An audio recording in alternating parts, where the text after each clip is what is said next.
Nah, salah satu setan-setan itu sudah masuk Islam, tahu nggak? Ada, ya. No, berarti satu-satunya agama yang dianut setan apa? Islam. Islam. Ya, Makanya ini, Bang, nanti ada setan yang masuk surga, betul? ada. Iya, makanya ku Jadi bilang gini. Bang, ketika Anda mempelajari Al-Quran, Anda nanti disuruh beriman kepada Injil. Nah, di dalam Injil dikatakan bahwasanya setan itu atau iblis itu adalah bapak segala tipu.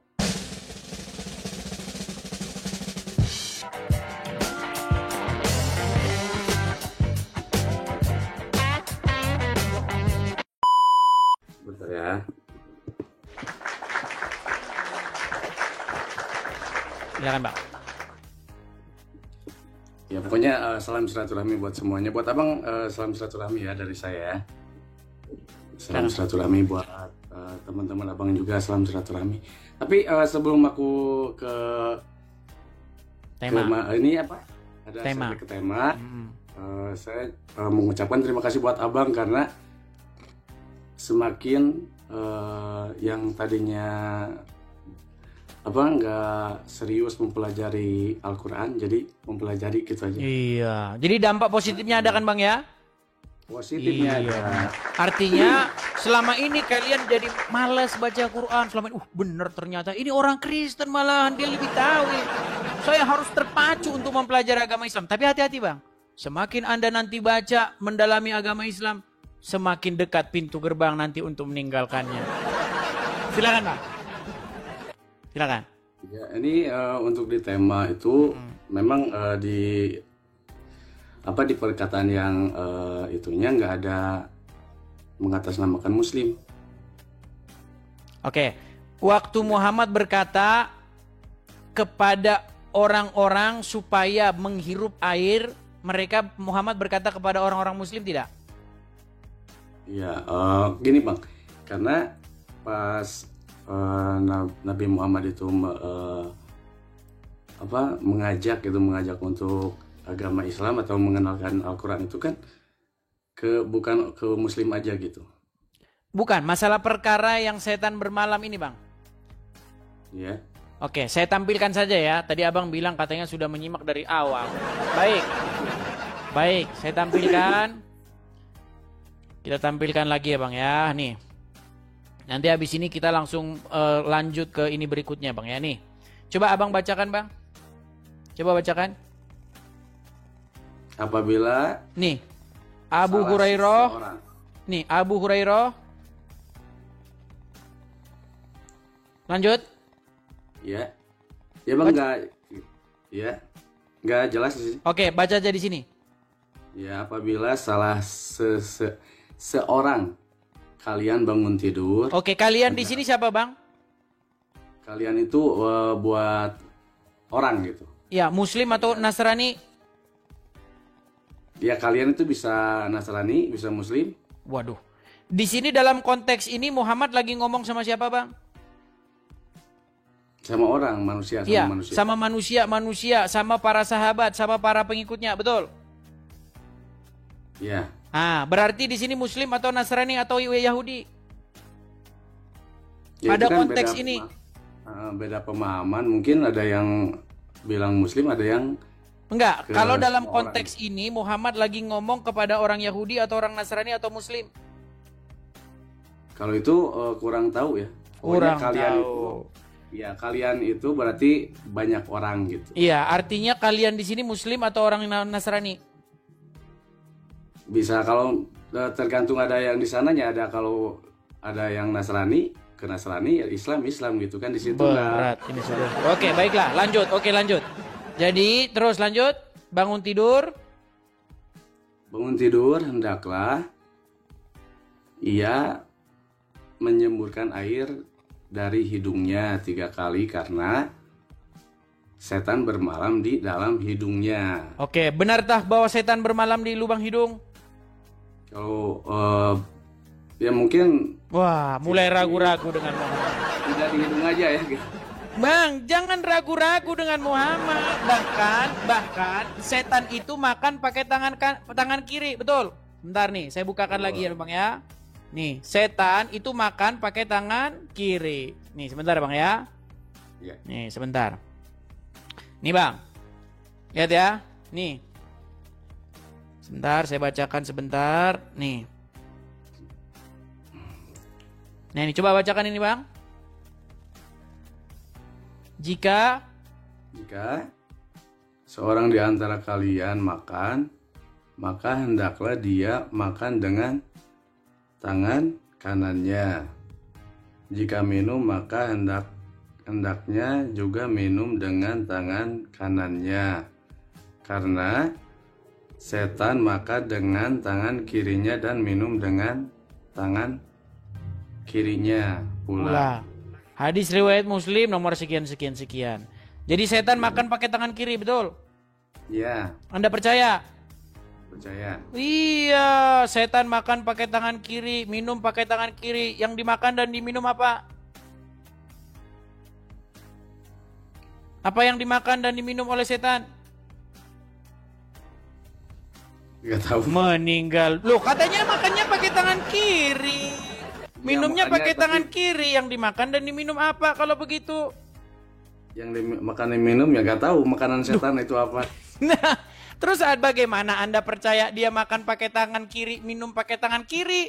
Kalau Anda tidak tahu jenis makanan dan minumannya, berat ini saudara.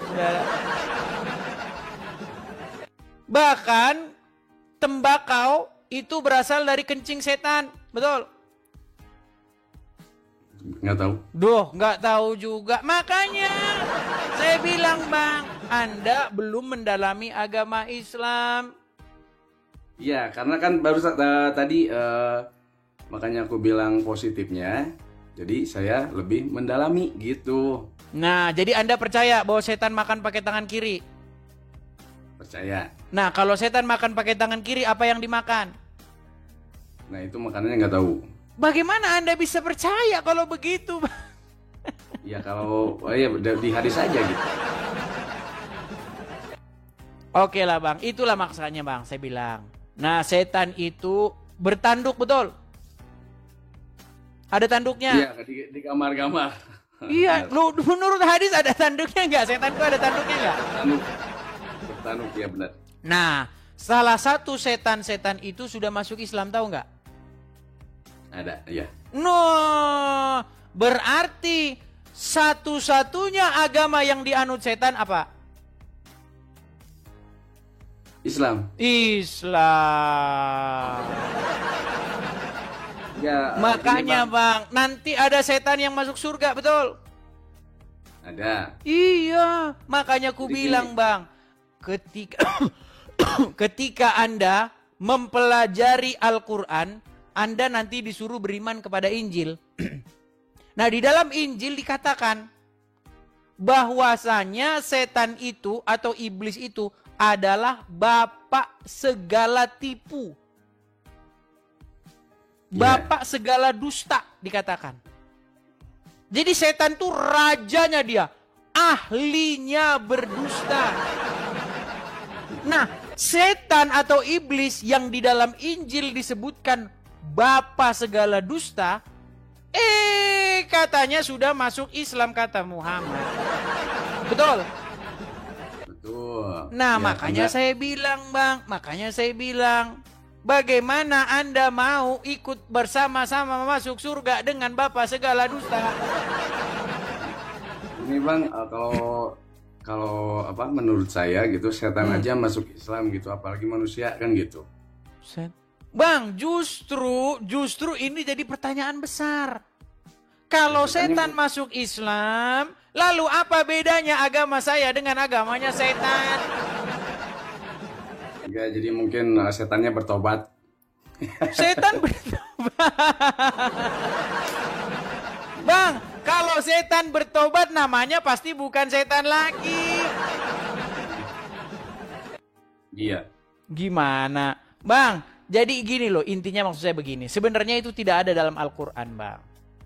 Iya. Tidak ada itu dalam Al-Quran setan masuk Islam. Tapi ada di dalam Al-Quran itu jin. Jin yang mendengar, aja, iya. jin yang mengerubungi Muhammad, mendengar Muhammad membaca ayat Quran lalu mereka masuk Islam, betul? Iya. Nah, sekarang begini Bang, Yang saya maksudkan itu begini Bang. Ajaran Yesus dengan ajaran Muhammad itu bertolak belakang. Kalau Anda mengikut Yesus, pastilah Anda itu tidak melakukan apa yang diajarkan oleh Muhammad. Nah, salah satu yang diajarkan oleh Muhammad itu adalah ini Bang. Nih, makanya kalau Anda mengikut Muhammad, nanti Anda akan pergi ke Arab, Anda akan menciumi batu ini. Betul? Betul? Tahu ini batu apa?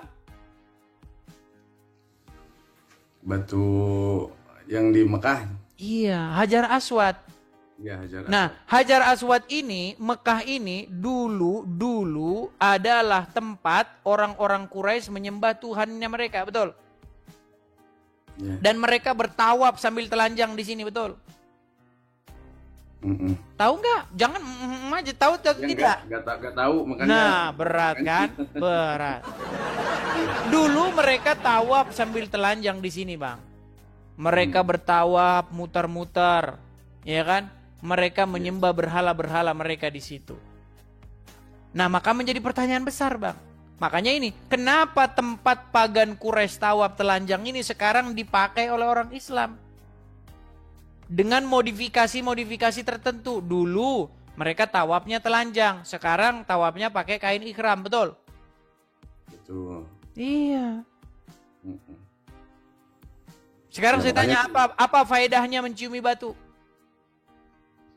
Faedahnya kurang tahu. Apakah batu itu bisa mendatangkan manfaat atau mudarat? Yang saya tahu ada penelitian batu itu memang bukan dari bumi gitu. Bang, yang saya tanya bukan asal usul batu. Yang saya tanya, apakah batu itu dia itu benda mati atau benda hidup? Benda mati. Benda mati. Apakah benda mati itu bisa berbuat apa-apa terhadap Anda? Tidak. Menghapus dosa Anda, bisa? Tidak. Tapi kata hadis, mencium Hajar Aswad ini menghapus dosa-dosa, betul? Betul. Iya, makanya orang muslim berbondong-bondong mencium Hajar Aswad ke Arab. Saya juga pengen ke sana. Iya. Bang, sekarang saya tanya Bang ya, Abang jujur nih Bang.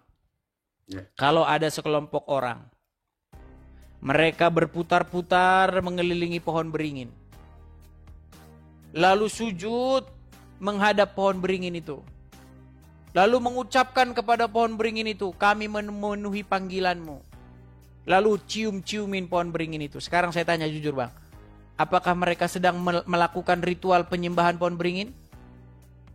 Ya. Nah, sekarang kalau pohon beringinnya saya cabut, saya ganti dengan batu ini, apakah masih tetap mereka melakukan pemujaan terhadap batu? Tergantung perintah. Nah, kan mulai standar ganda kan. Ini cuman objeknya saja yang diganti, Bang.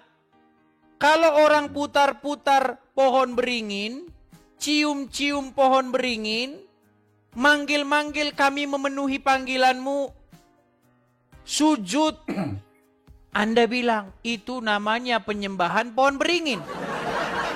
Sementara pohon beringinnya dicabut, diganti dengan batu ini. Putar-putar batu, sujud, cium-cium, panggil. Anda lambaikan tangan ke batu ini, Bang. Ya kan? Anda melambaikan tangan begini ke batu itu sambil bilang, labbaik Allahumma labbaik. Tahu nggak artinya apa? Enggak. Artinya kami memenuhi panggilanmu ya Allah. Betul? Iya. Sekarang saya tanya, apakah hukum yang sama masih sama tadi terhadap orang yang menyembah pohon beringin? Sama. Iya, berarti menyembah batu hitam nggak? Ya, tapi Tergantung lagi. gini, Silakan. kalau saya Tuhan itu kan tidak berbentuk, tidak bertempat dan tidak bernyawa gitu. Baik, ada Al-Quran di situ, Bang? Nggak ada. Ada, tapi di bawah. Apakah Anda sudi membuka Al-Quran? Sudi lah. Boleh dibuka Al-Qurannya? Tapi ini nggak ada artinya, Bang. Nah, itulah sebabnya Anda tidak tahu isi Al-Quran. Bang, Paling saya kalau abang buka Quran, kan cuman Arabnya doang. ya. Selama ini apa diajarin sama guru-guru, sama ustadz-ustadz? Baca Al-Quran dapat pahala, betul? Betul aja, tapi Bang gini. Makanya Anda kalau baca Quran tujuannya bukan mau ngerti artinya, tapi mau dapat pahala, betul? Iya. Itulah makanya Anda tidak ngerti-ngerti ajaran agama Islam. Karena tujuan Anda baca Quran mau dapat pahala, bukan mau tahu isinya, betul? Betul, tapi setelah nonton Bang Edis, nah jadi saya lihat, oh ini artinya ini, oh ini gitu. Tadi abang bilang Allah itu tidak berbentuk, betul? Ya. Nah sekarang saya tanya sama abang. Menurut Al-Quran, Allah itu punya betis, betul atau tidak? Tidak. Ada Al-Quran di situ? Ada, nggak ada artinya itu, nggak ada. Jadi Mau saya bacakan ayatnya? Boleh, Bang. Baik. Saya bacakan ayatnya, Bang, ya. Itu ada di dalam surat Al-Qalam ayat yang ke-42. Ya. Pada hari betis disingkapkan dan mereka dipanggil untuk bersujud, maka mereka tidak kuasa. Di sini suatu waktu Allah itu akan menyingkapkan betisnya. Dan orang-orang disuruh sujud.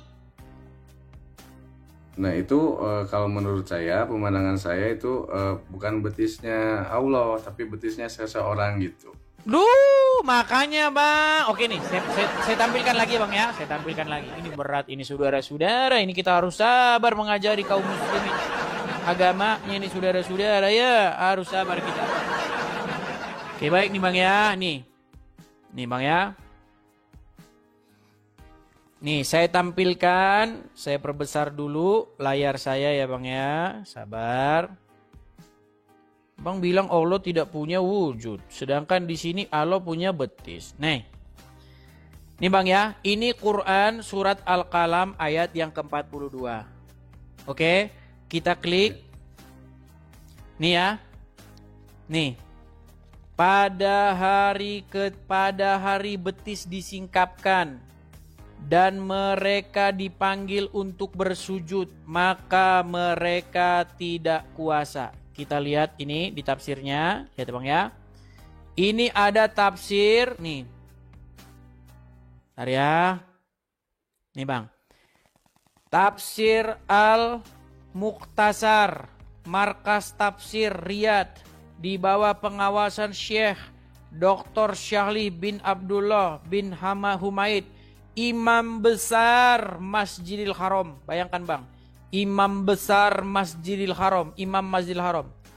Pada hari kiamat ketika muncul huru hara, lalu Allah Ta'ala menyingkapkan betisnya. Huruf besar. Allah Ta'ala menyingkapkan betisnya Allah. Dan manusia disuruh untuk bersujud. Betisnya siapa di sini Bang? Nah. Lalu Allah Ta'ala menyingkapkan betisnya dan manusia diseru untuk bersujud. Oke, betisnya siapa di situ? Menyingkapkan betisnya Bang, manusia. betisnya siapa? Betisnya manusia. Ini N-nya huruf besar atau huruf kecil? Gede, besar. Kalau N-nya huruf gede berarti merujuk ke siapa? Kalau misalkan gini, lalu saya... Berat saudara. Ada ucapan saya... Sampai kapan Anda harus menipu diri Anda sendiri, Bang? Anda ini termasuk orang-orang yang nekat kalau begini, Bang, caranya. Termasuk orang yang nekat Anda begini caranya, Bang. Bang, boleh saya nanya, Bang? Bukan, Anda ini termasuk orang yang nekat. Sudah nyata-nyata di situ dibilang betisnya Allah, Anda bilang bukan. Gak boleh begitu Bang, dalam diskusi setidak-tidaknya walaupun kita tidak punya ilmu, ada kejujuran. Sorry saya lupa, Anda kan memang diajari boleh bohong oleh Muhammad. Ya, Bang, Muhammad itu membolehkan orang Islam berdusta di dalam 3 hal. Salah satunya adalah ketika menghadapi musuh, betul? Betul. Iya, Dan gini, makanya kalau Anda berdusta kepada saya tiada heran. Ini Bang, berarti saya juga pernah berbohong. Kan boleh tuh 3 perkara. Perkaranya itu ada 1. Saya kan main di kafe-kafe itu. Terus ada tamu yang nawarin minum, mabuk. Nah, aku tolak, tapi secara membohong. Maaf Bang, lambung saya udah kena, gak bisa minum, mohon maaf. Nah, itu salah satu perkaranya, mungkin 1 perkara. Ya kenapa harus bohong? Ya karena kalau misalkan nggak berbohong gitu, dia nyuruh minum gitu Iya, kan. makanya Bang, mengikut Muhammad, Abang jadi tukang bohong kayak begitu. Kalau saya gampang saja. Nggak usah saya ke kafe ngapain. Nggak usah, saya di rumah saja. Lebih enak bercengkrama dengan keluarga. Ya, kan kerja saya memang di Gimana kafe, Anda nyanyi ini? gitu. Bang, Kerja saya memang nyanyi di kafe gitu. Bang, sekarang tuh begini. Kalau hal-hal yang kecil saja Anda sudah harus berbohong begitu, bagaimana dengan hal-hal yang besar? Di Ya, dalam Injil diajarkan, jika iya katakan iya, tidak katakan tidak. Apa yang lebih daripada itu berasal dari si jahat. Kenapa harus bohong untuk hal-hal yang kecil-kecil saja? bebas itu kan. Sekarang kan saya itu, tanya Bang, coba Abang jujur dari hati nurani. Yang benar itu dusta atau jujur? Jujur. Jujur. Di hati nurani Anda, saya percaya hati nurani Anda itu nggak berbohong. Ya. Di hati nurani Anda mengatakan jujur. Tetapi karena Anda ngikutin Muhammad, Anda membela daya upaya untuk berbohong, betul? Iya. Itu akibat Anda ngikutin Muhammad, Bang. Kan ada 3 perkara aja gitu. Jadi bohong itu cuma 3 perkara aja di saat kita gitu. Di saat kayak tadi gitu. Iya, jadi begini Bang, Al-Quran sendiri tuh mengatakan, katakanlah perkataan yang benar. Tapi Muhammad bilang, boleh berdusta dalam 3 perkara. Artinya bertentangan tidak? Gini, Pak. Artinya bertentangan enggak firman Allah dengan perkataan Muhammad bertentangan tidak? Iya, 3 perkara itu kan. Bertentangan Bang. Ya, benar. Padahal apa kata Muhammad? Barang siapa yang taat kepadaku, maka sesungguhnya dia telah taat kepada Allah. Betul? Iya, betul. Nah, taat kepada Muhammad sama dengan taat kepada Allah. Tapi Muhammad mengizinkan boleh berbohong. Yang benar yang mana? Kadang-kadang orang tua juga, mungkin orang tua abang juga pernah berbohong ke abang. Iya, tetapi itu berbohongnya tidak kita gini, jadikan Bang. kebenaran. Gak usah orang tua Bang, saya saja sering berbohong. Ya, karena Tetapi gini. apakah itu bisa saya katakan sebagai kebenaran? Nggak bisa. Iya, tetap aja. Nggak bisa itu saya gunakan sebagai bahwa itu benar, nggak bisa. Kadang-kadang saya ditanya, bro, pinjem duit bro. Saya bilang nggak ada bro. Iya. Saya bilang nggak ada. Gini, Bang. Tapi apakah itu saya benarkan bahwa itu benar? Enggak. Saya nggak mau bilang itu benar. Tetap saja itu saya bilang salah. Karena saya tidak jujur. Saya katakan dengan tegas, saya di situ salah karena saya tidak jujur. Nah, bedanya dengan kalian udah bohong membenar-benarkan diri. Iya. Maksudnya 3 perkara itu orang tua kita juga suka ngebohong ke anaknya karena gini. Bu makan bu. Oh, ibu udah makan aja. Kamu yang banyak makannya. Padahal kan orang tua belum makan. Seperti itu. Bohongnya gitu. Bukan begitu bohong yang diajari Muhammad. Contoh Ya, misalnya salah satu bohong antara suami dan istri, betul? Ya. Nah, boleh berbohong antara suami dan istri? Tidak boleh. Loh, benar-benar Anda ini salah satunya bohong begitu. Antara suami dan istri boleh bohong. Enggak, perkaranya enggak ada di situ hadisnya. Oke, baik saya putarkan. Ini banyak sekali Anda tidak mengerti ajaran agama Islam ini, nekat Anda ini. Lihat ya, nih ya. Nih Bang, kalau Anda tidak percaya, nih ya. Nih, berdusta itu boleh ya Bang ya, nih ya, nih. Misalnya nih ya. 3 perkaranya apa itu? Tidak dihalalkan kecuali dalam 3 Sebentar. Nah ini, kita lanjutkan saja Khalid Basalamah tadi ya nih ya. Kalau kita tertarik dilawan oleh musuh, kemudian ditanya berapa jumlah pasukan Islam, misalnya ada 5.000, kita bilang 50.000 misalnya. Untuk menakuti musuh itu berbeda. Celah itu. Celah yang kedua adalah pujian suami istri. Pujian.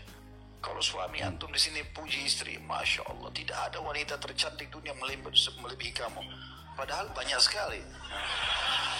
Atau perempuan mengatakan, Masya Allah, laki-laki paling tampan kamu sudah. Padahal banyak sekali yang lebih tampan dari dia. Contoh. Apa saja Bang, tapi sebenarnya bukan seperti itu juga. Yang gini loh, gini maksud saya begini.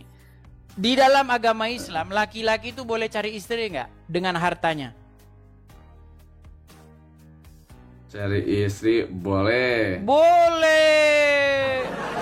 Misalnya, Anda pergi ke puncak Bogor. Oke, di sana mencari istri. Lalu bilang sama istri bahwa Anda di sana tidak punya istri, boleh nggak? Padahal di sana kamu sudah punya istri, tapi kamu bilang sama istrimu, saya tidak punya istri lagi, boleh nggak? Nggak boleh. Duh, berat saudara-saudara. Bang, Nggak boleh. loh, di antara boleh berdustanya itu adalah seorang suami kepada istri supaya ridho katanya. Ya, mungkin kalau di sana itu masa kita abang ke istri misalkan, "Duh, kamu jelek banget tuh, lihat istri tetangga cantik banget," kan gitu. Nanti sapu kena kepala mungkin. Loh, nggak boleh begitu. Di dalam agama Islam boleh nggak istri dipukul? Nggak boleh. Waduh, berat saudara-saudara, ini nggak tahu apa-apa tentang agama Islam ini. Aduh, Bang turun saja di bawah dulu dah. Pusing kita ngomong-ngomong Bang, mumet kepala saya Bang, aduh.